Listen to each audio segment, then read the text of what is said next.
Good morning, students of class 9. Our topic of discussion was matter in our surroundings, and we were discussing about the three states of matter. Now already we have discussed about solid, liquid and gases, and I hope you all are all acquainted with it now. Now the topic will be can matter change its state?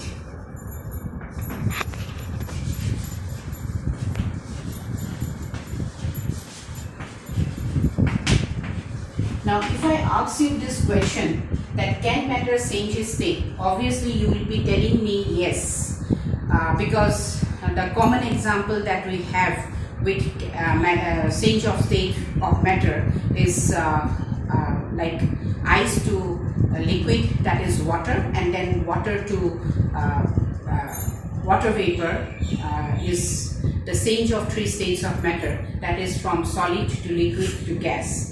And then again when you pull it down, then you can find that it will again be transformed into the other three states. Like if this is solid, right, so this is solid, then liquid, then vapor or steam or whatever you want to tell. So when you are heating a solid, then you get liquid, and when you are heating a liquid, you get vapor. And on the reverse side, when you cool the vapor down, like when clouds when clouds are formed, then what happens? As they rise up and then they reach a state where they get condensed, they come down as rain because the temperature is cooled down. The same thing happens is that when you are cooling down vapor, then you get the liquid state, and then when you are cooling down liquid, then you get the solid state. Now, for your kind information, which I want to give one example is that you are having, suppose, ice. Then you put a thermometer in the beaker which is containing ice, and then after that you record the temperature of that ice beaker. Then what you will find that the temperature is 0 degrees centigrade. So after that you heat the beaker of ice, and then when you heat the beaker of ice, what will happen? Then you will get the liquid state, and that will be the ice cold water. So that is liquid state. And then when you are observing the temperature and you record the temperature, then you will find that, what will you find? That the temperature remains the same with the thermometer when the ice, when you took the recorded the temperature of the ice beaker. So that means you have changed the state from ice to water, but the temperature has not shown any change. Now again, if you see that you go on heating the beaker of liquid, then you will find that at one time it starts to boil. So at that time, then you will find that it is 100 degrees centigrade.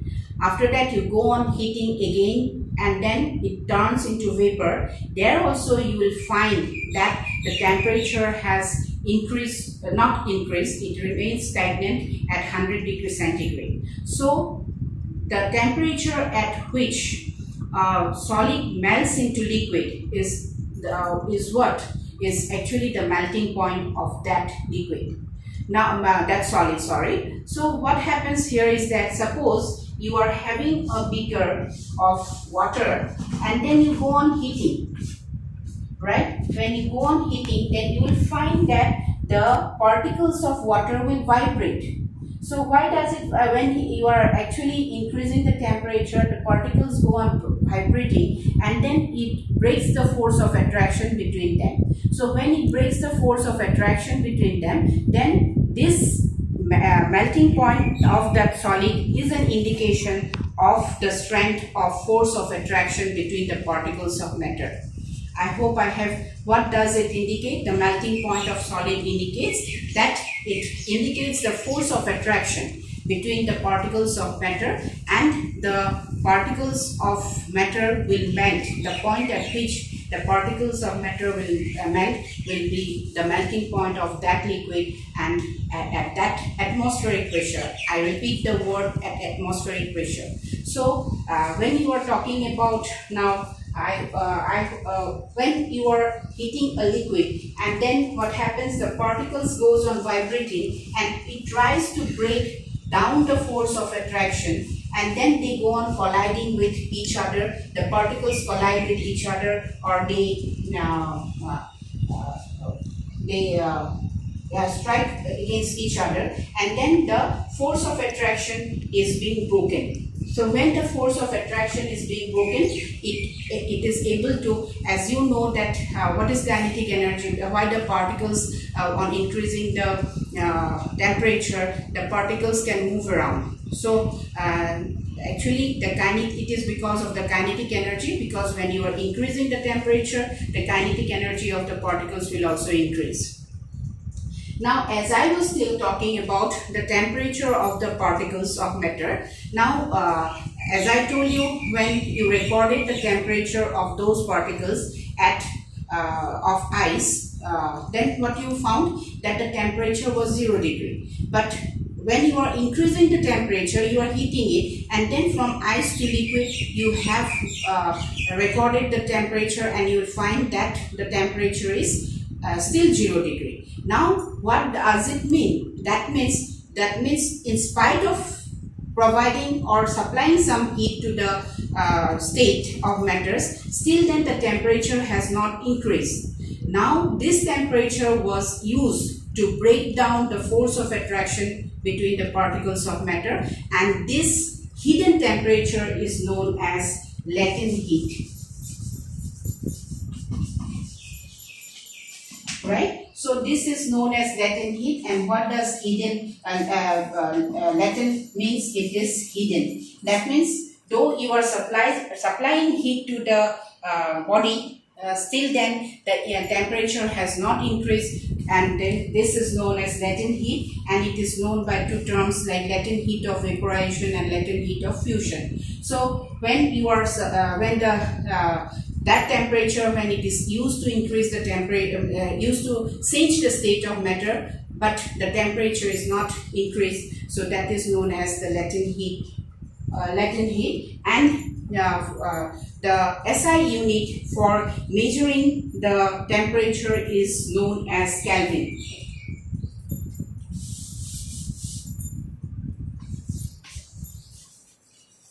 So this is the SI unit of temperature for measuring temperature. And what is the relation between the centigrade scale and the Kelvin scale is that 0 degree centigrade is 273.16 Kelvin. This is the relation between centigrade and Kelvin. That means when it is 0 degree centigrade, it is 273.16 Kelvin. Please remember, we do not write here degree, right? So we only write degree with centigrade or Fahrenheit, but with Kelvin we do not write. And for your kind information, we all generally take 0 degree centigrade as 273 Kelvin. Why? Because it becomes easier for you all to calculate. For calculation purpose, it is used as only 273 3 Kelvin instead of 273.16, because that will be easier for you to do the calculation. And that is why like suppose you have to convert degree centigrade to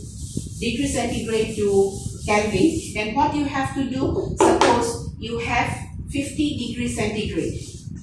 So what you have to do is that you have to add 50 to Kelvin. So that will give you how much? 323 Kelvin. So 50 degrees centigrade, if you have to convert into Kelvin, what you have to do is that you have to add 50 degree to 273, and that will give you 223, which is equivalent to 50 degrees centigrade. Now if you have to convert Kelvin to centigrade scale.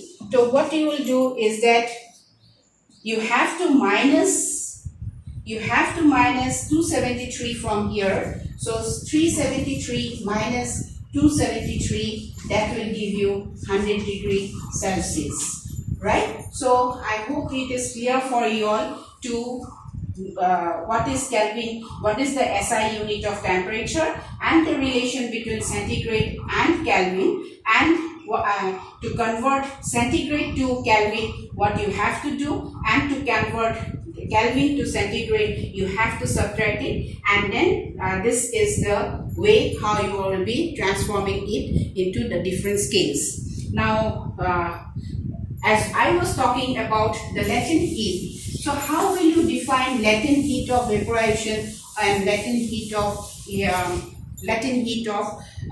fusion? So now, what happens is that when we are supplying heat, then what happens? The particle starts to vibrate even faster. Like suppose you are, as I gave you the example of dissolving sugar to water, then what happens? Then the sugar will get dissolved. But at one time, what will happen? You will find that the sugar will stop dissolving, and that is known as but what happens after that, when you are supplying more heat to it, then you will find that it will again try to dissolve the water. So the sugar.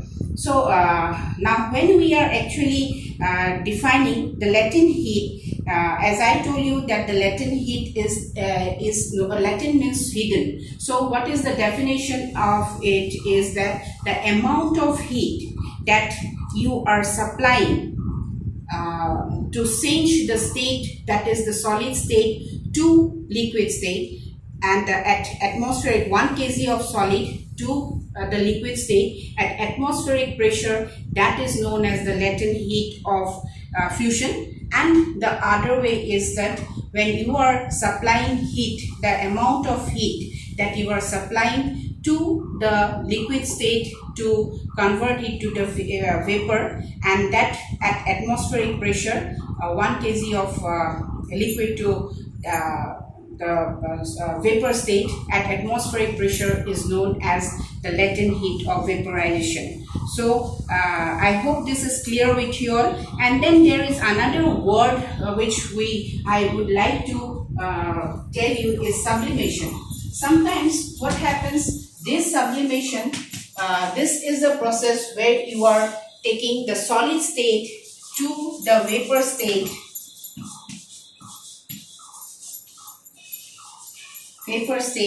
without coming in the intermediate state of liquid.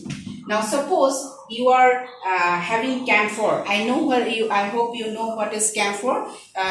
Means it's in Assamese or in Bengali we generally tell it as corpur. So that is used for the purpose of doing artis and all, and even for adding flavor to your dishes like kheer and all. So what if you take the camphor in a china dish and then cover it with a funnel, where the tip of the funnel will be covered with a cotton ball, and then you heat that china dish, then what will happen? You will find that camphor has been transferred to or ammonium chloride is transferred to the vapor state. So that is actually sublimation. The definition of sublimation, when a solid changes into the vapor state without coming in the intermediate state of liquid, is known as sublimation. So here I would like to stop, and I'll be giving you, uploading the notes as well. Please write it in your copy. I hope by now you all have got the copies. If not, you can collect it from the school, and then as soon as the school reopens, I hope you will submit it to me for correction. Thank you very much.